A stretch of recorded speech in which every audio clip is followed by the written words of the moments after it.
bass.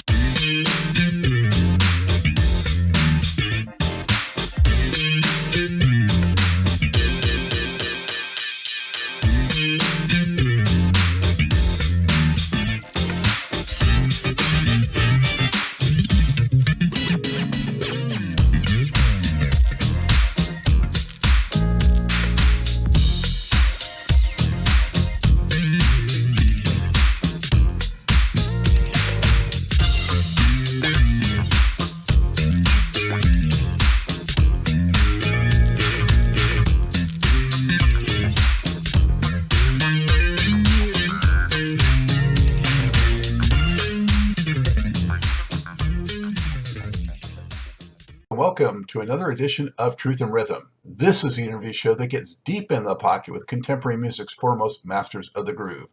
I am your host, Scott Dr. GX Goldfine. If you enjoy this programming, subscribe to the Funk and Stuff channel on YouTube, which is where Truth and Rhythm lives, and be an advocate by spreading the word among fellow funk, jazz, and R&B music lovers. Join Truth and Rhythm's membership program through Patreon. You can also submit a direct donation to the cause anytime at funkandstuff.net. At that site, you can also purchase the book Everything's on the One, The First Guide of Funk. Shop for official Truth and Rhythm and Funk and Stuff merchandise, and use the Amazon links for all of your online purchases, which allocates a percentage to this show. For those of you who go the extra step in supporting the show, you have my heartfelt gratitude for allowing us to continue to shine the light on those special artists whose quest is to find truth in rhythm. I am delighted to welcome to the Truth and Rhythm Mothership funk and soul guitarist, singer, and composer Mark Anthony Jones, better known by his initials MAJ. Since the early 1990s, he has recorded and performed with international stars and artists including Mark Ronson, George Benson, Jay-Z, Janet Jackson, Chaka Khan, Roy Ayers, Sade, Donna Summer, Maxwell, Masters at Work, Common, Kid Creole and the Coconuts, Erykah Badu, Martha Reeves, Nick Acosta, Michelle Indiocello, Maceo Parker, and The Roots. He is presently working on his solo debut and a documentary titled The Funk King of Greenwich Village. Mark, thank you for joining me, man. How are you? I'm great. It's a pleasure, Scott. I love what you do. Thanks for having me. Oh, man, it's my pleasure too, and thank you. And Mark, where are you coming to us from today? You're overseas someplace. I am in an area of England called Cheshire. Cheshire. Yeah, excuse me. It's about an hour away from Manchester.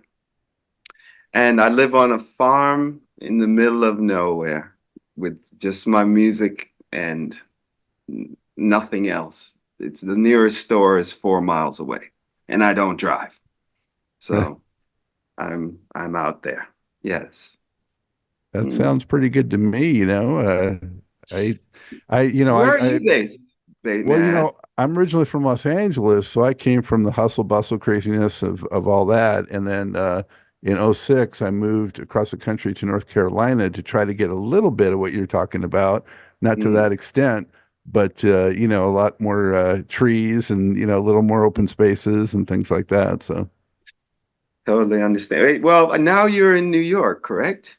No, I'm in the Charlotte area of North Carolina. Oh, you're still there. I thought for some reason you were in New York. I don't know why. Maybe because you just said the East Coast before.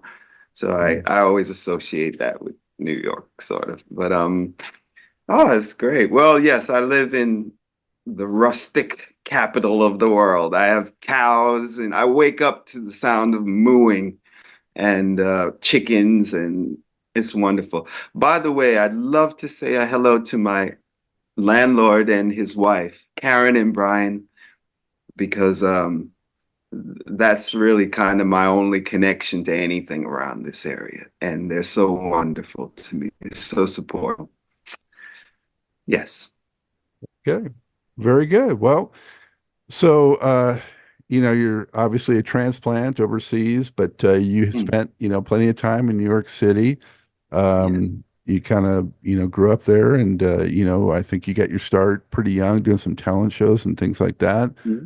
So maybe you could fill us in a little bit about, how you gravitated towards music in those early years. Wow. Wow. That's a big one because I do nothing else. I've never done anything else besides music.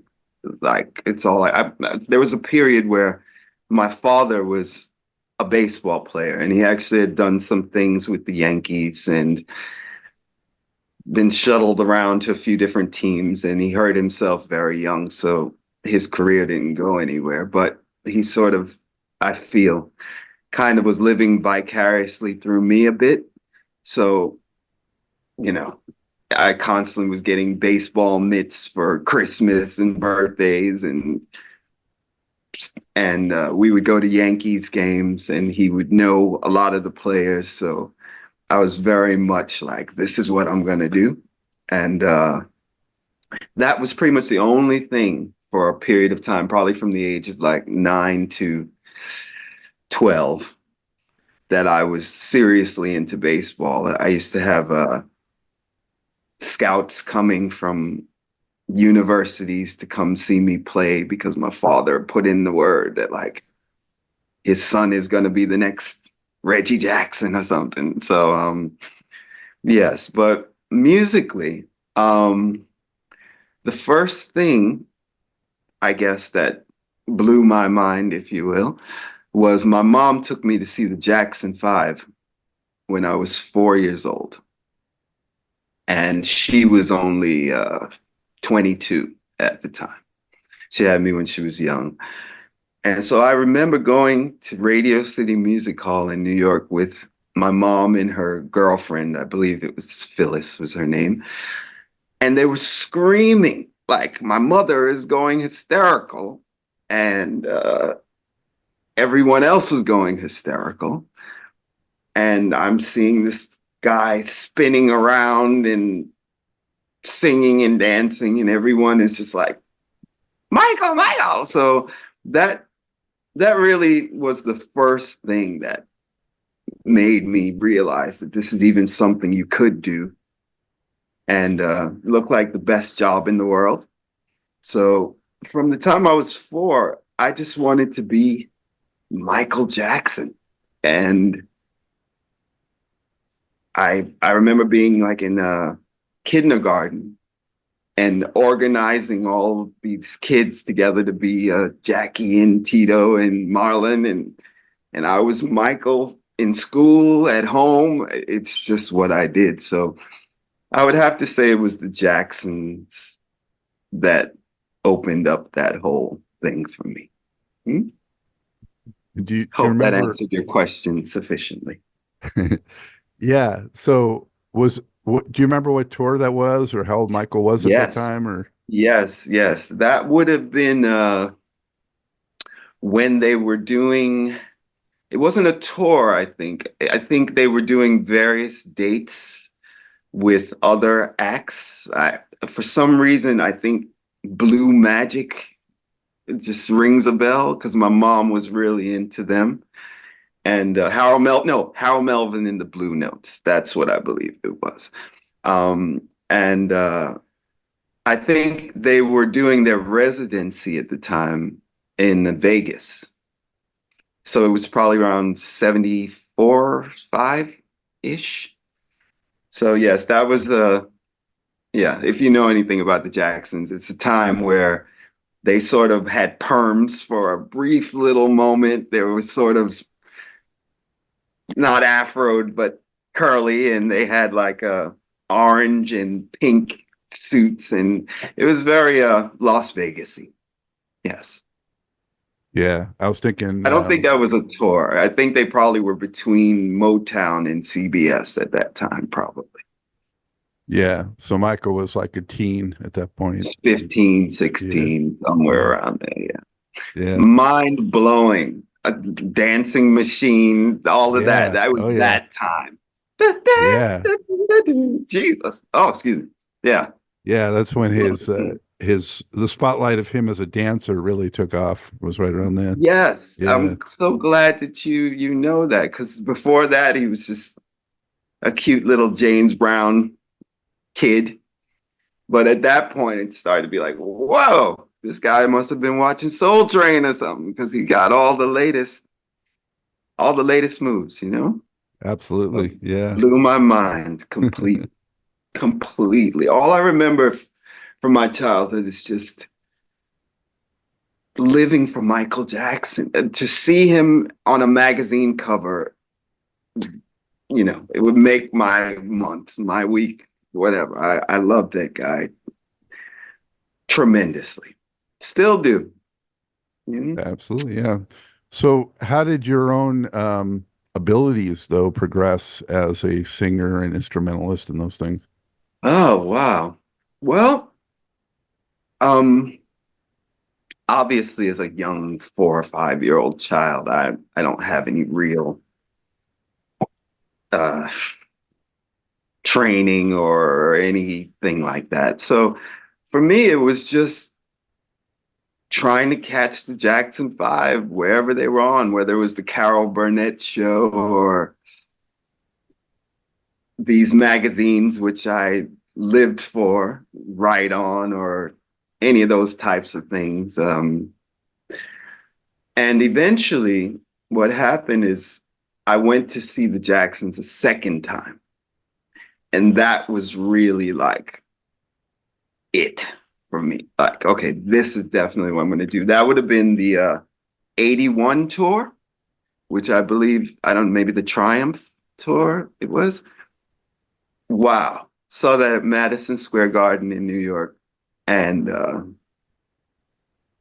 wow, it just blew me. I still think that that's the peak of Michael's talent, in my opinion. Not Thriller, but like at that tour, he was singing for real. There was no props. And he was hitting everything just like on the records, better even. So you can hear a lot of that on the Jackson's Live tour album that came out, which you're probably familiar with. Um, I saw this concert, blew my mind completely. I already was crazed because Off the Wall had come out about 2 years earlier. I got that for Christmas, and everyone in my neighborhood knew I was Michael Jackson. So, I went to school with the white socks, the whole off the wall look, if you will. And So, you had the MJ initials, and I had the initials, and I was the only one. I think at that time, it's a little weird because, the Jacksons, they had their Shake Your Body Down to the Ground and all those kind of later 70s hits, 78-ish. But I think largely there was a feeling that their peak had passed. There were no more cartoons and they weren't like the biggest selling thing going anymore. And when I saw that 81 show, and then it was followed up by the album, like I just remember coming home from school every day, putting that album on and trying to recreate what I saw in the mirror. So I wouldn't say I was learning music necessarily or even singing, but I was a master impersonator in the mirror every single day, trying to copy what I heard and recall what I had seen. So basically, eventually, this was actually more after Thriller was out. I started meeting musicians and people were interested in me being in bands, local bands where I was living at the time, which was Queens, New York. And I got a harsh realization at that time that like singing along with records is very different than having a microphone in front of you and you have to belt it out yourself. So I don't think I was really that great. I just remember auditioning for different bands where they would play Billie Jean, boom, boom, boom, boom, boom, boom, and I would get at the mic and I'd be singing the same way I was singing with Michael. She was more like a beauty queen. And this obviously wasn't projecting. So, I kind of learned quickly that there's a bit more to this than just, the surface of it. So That's pretty much where it started for me. Like, just trying to be Michael Jackson with some live musicians. And at that time, of course, you know, he was the biggest thing in the world. So most of the bands around Queens were very open to the idea of a little Michael Jackson-ish sort of fellow up front. So I just started meeting a lot of musicians and still had no interest in playing music, like playing instruments. And until my dad, who was very upset that I had given up baseball, he basically sort of bent the rules a bit. And he was like, all right, if you're really into this Michael Jackson stuff, then you need to check out this other guy, Prince, because he writes his own stuff, he plays his own instruments. And if you're serious about this, you need to like diversify a bit. So we went to go see Purple Rain. I didn't have any interest in Purple Rain. I didn't have any interest in Prince. I thought he was a weirdo, kind of, because if you were into Michael deeply, Prince was the enemy at that time. There was a big rivalry going on, which I'm sure you remember. So Rick, yeah. 82, 83-ish, the 1999 time when he was being talked about quite a bit, but he was still the guy undressed licking himself or something. He wasn't quite And following Michael's footsteps, getting MTV exposed. Yeah. Of course, all that stuff. Yeah. So, you know, I had a few friends in school who liked Prince because he was more normal in the sense of like he had vanity, he had pretty girls, and that worked a little bit better for them than what Michael was doing at Disneyland with the kids. So, so I knew about Prince. I knew he was important to some people, but he just didn't do anything for me. He was the enemy. We went to go see Purple Rain. And honestly, Scott, by the time Let's Go Crazy finished, the only thing I wanted in the world was a guitar and to be as cool as that guy was. And it just hit me that like, this is something else. This isn't just something you can get from looking in the mirror and copying some moves or whatever. This is like, he's got some real skills that you don't see every day. And so Michael did obviously as well, but this was just like a revelation to me. Like, wow, the girls in the theater were screaming in a way that they never screamed from Michael. It was more like, I want him. I want it wasn't oh, Michael's cute. More sexual tension. His llama or his a monkey. It was like, I want some of that Prince. And so I was coming into that age where I wanted some of that kind of attention, I guess. And so I just knew I had to get a guitar and I had to do what he was doing on the end of Let's Go Crazy. So my grandmother purchased the guitar for me. My dad's mom, rest in peace. I love her so much, Louise.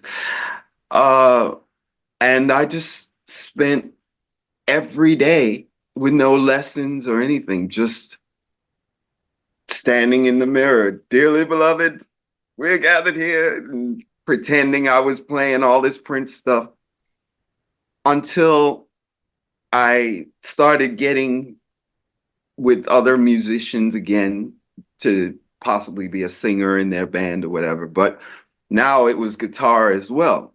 So fortunately, I got in a band, a friend of mine named Mark Adams, not from Slave, but is that his name, Mark Adams? It Is is, it? yeah. Yeah, Yeah. okay. So I thought so. Bass player, I think. But yeah, Mark Adams, who's a phenomenal jazz keyboardist who's been playing with Roy Ayers for 20, 30 years now. He started taking me around to some musicians, and there was a band in Queens, New York, called Jamaica Queens specifically, um, called One Blue Shoe. And this band had the reputation of being the best Minneapolis ish band on the East Coast. So they were booked all the time, playing all the colleges and venues in Manhattan, in New York City. And I was a kid, 13, 14 years old. But getting into this band,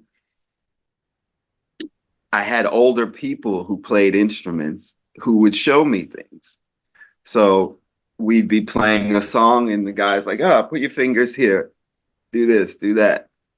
And just from doing that and studying videos, like I lived on the VCR in the 80s.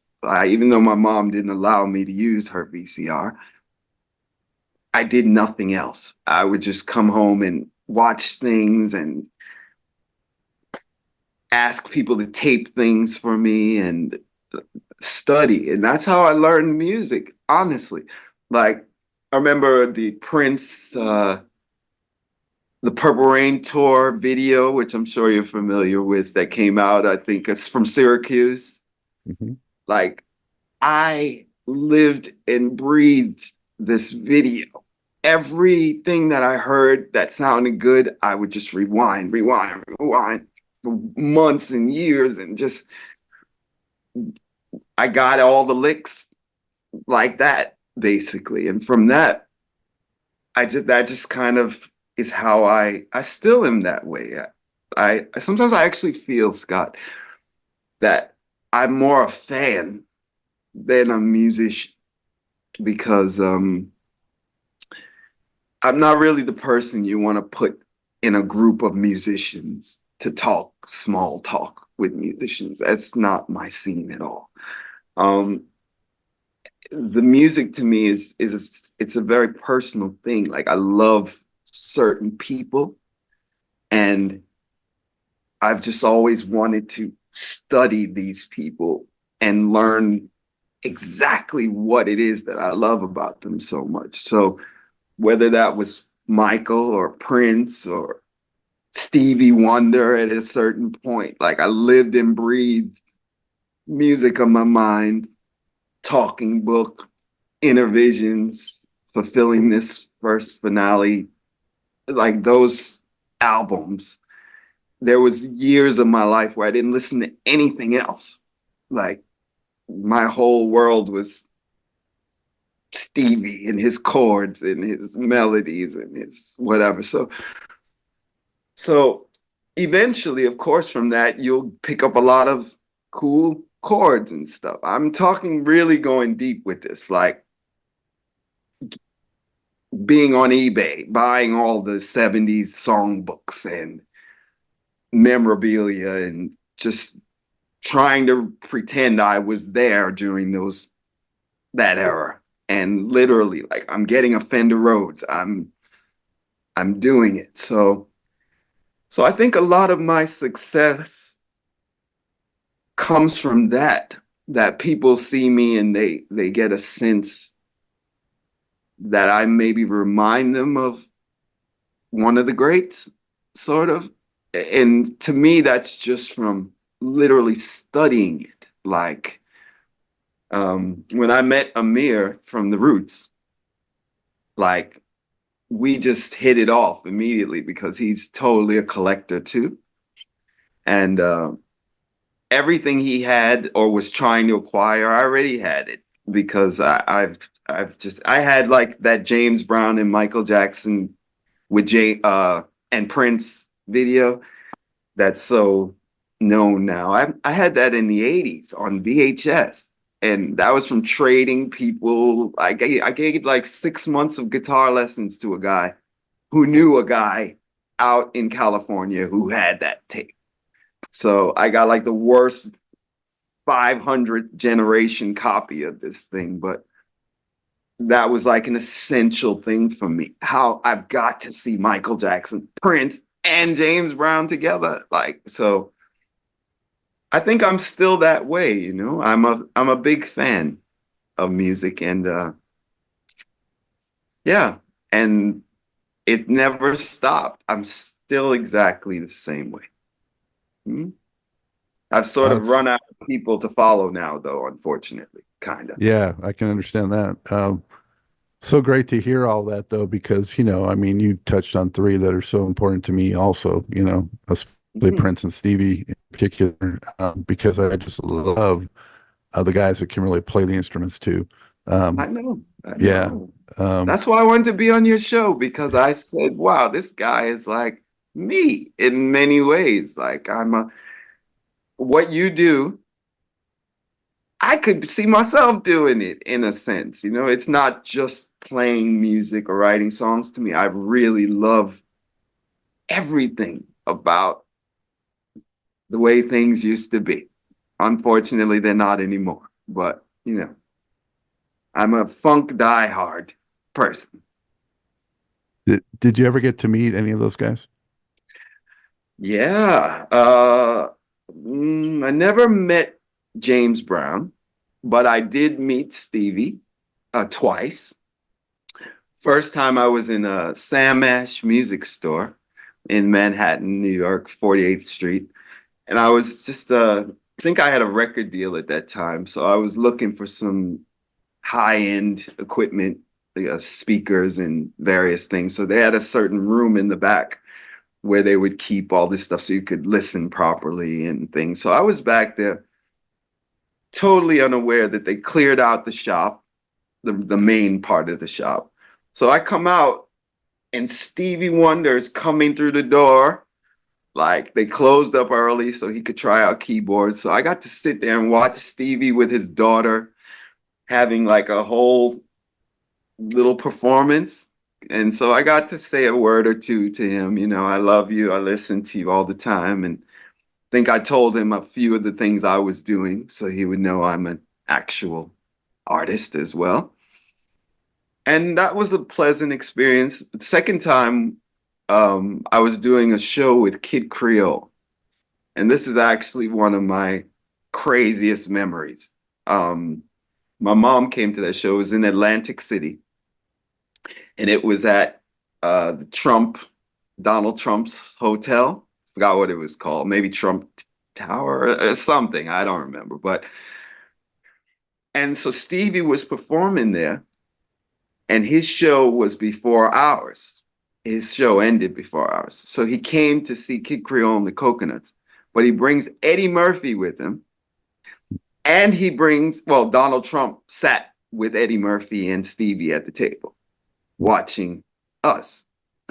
And so my mom didn't have a seat. She was just standing up. And they invited my mom to sit at the table. So my mom sat and watched me with Donald Trump, Eddie Murphy, and Stevie Wonder. So that's one of my family's big nights, if you will. So yes, I didn't get to talk to Stevie at that time, but he's wonderful. There's nothing I could say. I think he's probably the best ever, in my opinion. It's hard to say that, but I bet you if you Came, talk to he everybody, came first before the other two. yeah, if you Yeah. talk to anybody that knows or any of your guests, and you just ask them, "What do you think of Stevie?" I'm sure you'll get an earful. You know, he's whew, wow. Just just take the vocals, forget about the songwriting, the music, or any of that. Oh Like yeah. he's He's arguably the greatest singer even. I think he's the greatest dude. I don't sit around listening to Stevie, and I don't even listen to any of his music past the 70s. Just it's not exactly my kind of thing. But that stuff that he was doing, Tuesday Heartbreak and all those. Oh, oh, Yeah, touch me God for sure. woo, Um, woo, wow. Mm, he had it for sure, for sure. So even yeah, his sideburns were super bad. So absolutely. yeah. Well, I don't know if you've heard me say on another show, but one of the very first 45s I ever bought in my life was, as a little kid, was, living for the city and higher ground, Oh So man. I was in it from the get-go with that Of stuff. course. Of course. That Yeah. song, I can just remember being a child and that song had such a mood, such a feeling. Like those chords, it just, without knowing anything about music, it felt heavy. Like it just, I can't even explain that fully. It's just, wow. That's all I can say. I play that for my kids sometimes. I pull up the roads and play that song just because it's such a iconic feel, you know? It's just I can't even talk about him. Don't you worry about a thing, all that stuff, inner vision. Oh, Yeah. He just radiates something, different. way beyond the norm. Just way beyond. Like I was listening to Golden Lady recently and just the way he keeps going up at the end and Golden Lady, go, my God, go, Stevie, go, go, go. And then when you actually think this man is playing drums and keys and bass and writing all these arrangements and like, Layering come all on, those vocals. vocals. This guy's like, what was he like, 22 or 23 at this? Like, come on, come on.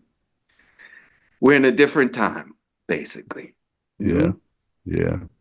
Yes, sir. And so did you ever cross paths with Prince or Michael? Uh, Prince, definitely.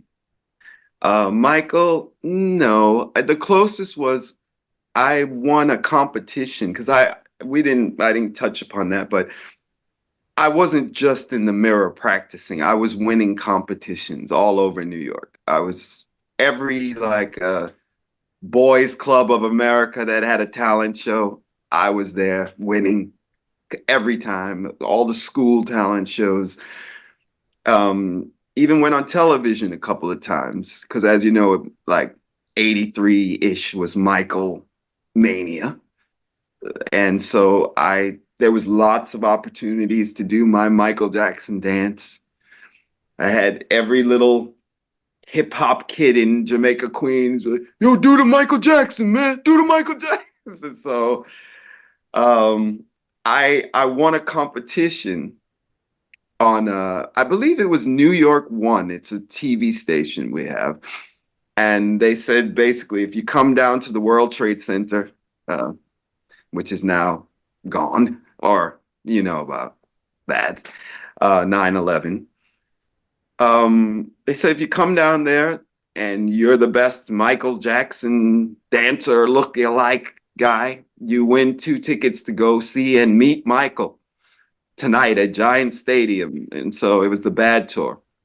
And so my very good friend Corey Cutler, who's he's a comedian. He's doing pretty well for himself out in LA. He comes on a lot of late night shows doing sketches and stuff like that. Like if they have like a guy they want to shave his back or something, he's that guy. He's quite a character. So he called me up and he's like, "Come on, I'm picking you up. We're not going to school. We're going down to World Trade Center." And so he picked me up. I won, not even trying. I just happened to have the whole Michael aesthetic, the curls and the everything else. And so we had tickets to go meet and see Michael at Giant Stadium that night. Unfortunately, we got there a little late. I was trusting Corey to get us there on time, and we got there late. So I didn't get to meet Michael, but we saw the show. It was great. And that's pretty much the closest I came to meeting Michael. Mhm. But yeah, sorry. What was the rest of your question? Did I ever meet any of these people? If you ever met Prince, was the other. Oh, yes, definitely. Wow, we're going a little ahead of ourselves, but yes, years after being, I guess, what you'd call a professional musician, I started working with lots of people who had affiliations with Prince. But again, I'm getting ahead of myself because I was managed by his sister for a period of time. So there's a lot of Prince Taika? in my life. No, no, no, Sharon. Sharon. Yes. There's a lot of Prince in my life. Just a Okay. All tremendous right. Well, amount. we can work our way back to that. That's cool. Okay. Yeah. Okay. Um, keep us chronological as much as possible. Yeah. So it all makes good sense. Mhm. But hey, I was curious at that Madison Square Garden show with the Jacksons. Was that Mhm. Stacey Lattisaw? Was she opening on Yes, that? I believe she was the opening act for that. Yeah. Yes. It was Stacey Lattisaw and the Jacksons. Yes, yes, yes. I've Yeah. seen some posters of that like, on eBay that I was considering purchasing. Yes. I had her on recently and she was recounting, that experience and how much it meant to her and all that. So it was very fun to hear her Oh, tell that I side of it. watched a few minutes of her interview, but I just got up to the part where she was discussing that her mother, she felt, was living a bit vicariously through her with the singing career. So I need to rewatch that. I like her quite a bit. She seems like a good lady, good Yeah. And morals and values, and I respect that. yeah. And she totally removed herself from the industry, in her young 20s. Mhm. She was disillusioned by that whole situation and followed her own, you know, Sounds like myself, yeah, a lot definitely. of similarities with that. So, um, Music business is uh, not the place for the faint of heart, I believe is the saying. It's definitely you got to play the game, and if you're not up for playing the game, you're gonna be out quite often. Kid Creole often says that one of my biggest problems is that I don't know how to compromise, and it's not that I don't know how to compromise. It's just that I wouldn't be myself if I wasn't being myself, and I'm not. I'm not just not that sort of person that would see much benefit in lots of women or parties or mm, just it's hard for me to talk about that. I've had quite a few crazy experiences in the music business. Mhm. well, and coming from, I've learned, especially from doing this show, Queens, so many amazing musicians and musical people have Yes, come from that part of the country. I mean, it's as steeped in that as any part of America, I believe, I agree with you. especially with, Thank you. That's yeah, true. That's the truth. It's like I hear people talk about Dayton, Ohio a lot, which obviously has got some giants, but Queens, New York, I mean, honestly, when I was a teenager, like when I was in these bands, this particular band, One Blue Shoe, I told you about, that was very Prince influenced. Um, a lot of those guys, which I told you were older than me, they knew all of these Queens guys. So we'd have like Bernard Wright at our rehearsal, or Lenny White, or Omar Hakim, or just like all these luminaries just chilling out, like sitting on the couch. So I didn't really know what I was experiencing at the time. I was young and none of that music really touched me. It's like if you would have told me about Weather Report or any of these things at that time, I like whatever. So it's very funny looking back now and just realizing I had like masterful people around me. The people who were showing me little tidbits were almost unanimously legends. So kind of interesting. Hmm? Yeah, for sure. Um, so Mark, what would you say was, aside from the talent shows, was your first sort of big break, in terms of studio work or a touring or something like that? Okay. Well, the most impactful thing that happened to me during that time was the band I was in, One Blue Shoe. We won the Apollo Theater Amateur Night competition twice. And I think, you know what we actually performed? We performed Crazy. Sly and Jesse Johnson. Crazy with the steps. Crazy for you. So, yeah. And people loved it. We had all the steps. We were literally the time. Like it was just an amazing period. That band, we had a house and it was just music round the clock. So it was nothing for us to learn choreography or anything. We were always together. We'd be in McDonald's ordering something, doing our steps, just for fun. So by the time we hit the stage, we were as tight as you could be. It was we I didn't have to look at them to know where we're at and what we're doing. So we won the Apollo. And the first prize was you get to go to a studio in Manhattan and you get to record like a big time studio. You get to record a 3-song demo. And so when we went to the studio, which was called Planet Sound, and it was run by a gentleman named John Grossbard. And this studio changed my life, basically. When I went there with the band, we recorded our demo and we never really finished any of the songs. But the owner of the studio and his wife, Hope, John and Hope, they took a liking to me. I think it was because I was a little bit more focused on the show aspect, being a star, trying to be like Michael or Prince or something. Whereas the other guys were a little bit more older and just maybe not as appealing to someone looking for someone they can mold. So they made me a deal separate from the band to like have John produce me and to try to get me a record deal of my own.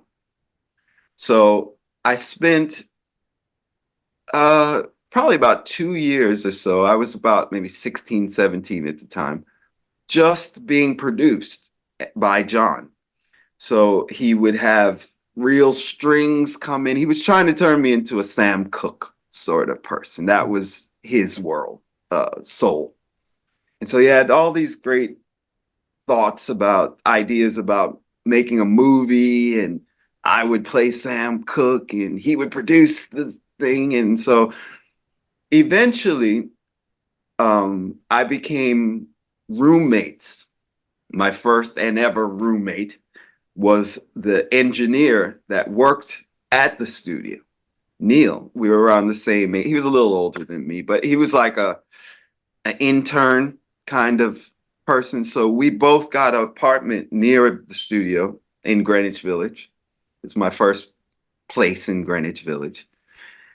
And we just used to go to the studio all the time. Like we'd have nothing to do at home. Let's go to the studio. There's no sessions in, and we just experiment constantly. Any music I was into, I would just try to recreate it. So like somewhere there's boxes of tapes of all of those Stevie albums because I was literally recreating the songs, making uh my versions of everything that I loved about Steve. That was my heavy Stevie period. So it was amazing. It was amazing. I had all the access to all the vintage equipment you could want, great studio tape machines. Like it was unprecedented how much experience or hands-on experience I got from that. So that's really where it all crystallized for me. Not only that, the studio was very big in the Black music world. So you had anyone who was making records in New York based, Planet Sound Recording was on your radar. Like I would regularly see Roy Ayers there. His drummer at the time, Dennis Davis, kept his drums there. So like when he would do gigs, they'd be stored at Planet Sound. So he was in and out regularly. But Bernard Purdy was the same. He kept his drums there. So like a typical day when I was a teenager would be going in the studio and there's this older gentleman fiddling around on the drums. And I'm just like, nice to meet you, sir. Okay, hello. And then my manager's like, you know who that is? That's Bernard Purdy. He played on Aretha and blah, blah, blah. And I'm like, oh, wow, cool. But I'm still a teenager. So, if his name isn't Prince or Michael Jackson, it's okay, but it wasn't that thrilling to me. So, but eventually, as I matured and you start looking at credits on the records I loved and whatever, I was like, wow, I was like so blessed. Everyone came through that studio. Anita Baker, even Donny Osmond, New Kids on the Block, and Johnny, what's his name? Johnny Kemp just got paid. Like another day, it may be what's this guy? Dougie Fresh and Slick Rick. I believe they recorded that's their big song, the show, their Lottie Dolly or whatever it is. I forget now, but I saw all of this going on. Like I saw so many iconic hip hop people, Run DMC, just everyone you can imagine came through Planet Sound. Bob Marley, before my time, used to go there and rehearse, like, and things like that. So that was really the thing, being a part of Planet Sound. Eventually, it was 90s groups like Jodeci and all these people would be just hanging around, just like it was the place, if you will. Upstairs we had this guy, Arthur Baker, who was producing like some of the most amazing hip hop. It was called the Music Building, 30th Street, between 7th and 8th Avenue in Manhattan. Anyone who's New York based has been through there.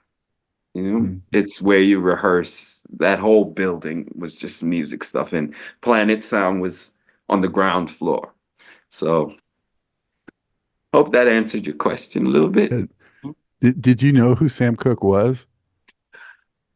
Not necessarily. I mean, of course, if somebody would have played a song, What a Wonderful World or something, I'd be like, oh, okay, yes, I know that song. But no, but I was open to it because it was a new world for me. I was in New York City. Every time I went there, I got to order Chinese food. So I was just like, mold me. Whatever you want me to be, I'll be. Just keep that chicken and broccoli coming and, So, yeah. I learned a lot. I got a whole history of soul. John gave me so many records, and there was actually a period I wanted to do that sort of thing, actually. So, been through lots of changes in my time. There's much more to this great Truth and Rhythm interview. Just continue on to the next part of the episode. Also, be sure to subscribe to this channel. If you've already done so, please share it with friends. And become a member by joining Truth and Rhythm on Patreon or consider donating at funkinstuff.net. Thank you very much.